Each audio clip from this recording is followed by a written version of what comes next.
జై శ్రీమన్నారాయణ. ప్రియ భగవద్బంధువులారా, నేను మీ బద్రీనాథ్ స్వామి.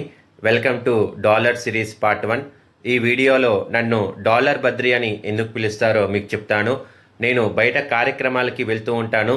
దేవతా ప్రతిష్టలు, బ్రహ్మోత్సవాల కార్యక్రమాలకు వెళ్తూ ఉంటాను.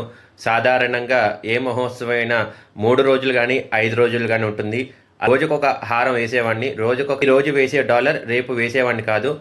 నా దగ్గర ఏ డాలర్స్ ఉన్నాయంటే రామచంద్ర స్వామివారు, వెంకటేశ్వర స్వామివారు, అనంత పద్మనాభ స్వామి, సుదర్శన చక్రం, ఇలా నా దగ్గర ఈ డాలర్స్ ఉన్నాయన్నమాట. ఆ కార్యక్రమంలో ఉన్న పెద్ద స్వాములు నన్ను చూసి డాలర్ బద్రి అని పిలిచేవాళ్ళు. అలానే నా నంబర్ కూడా వాళ్ళ ఫోన్లో డాలర్ బద్రి అని సేవ్ చేసుకున్నారు. అలా నన్ను డాలర్ బద్రి అని పిలిచేవాళ్ళు అనమాట. రాబోయే వీడియోస్లో నా దగ్గర ఏ డాలర్స్ ఉన్నాయో ఒక్కొక్క వీడియో రూపంలో మీకు చూపిస్తాను. జై శ్రీమన్నారాయణ.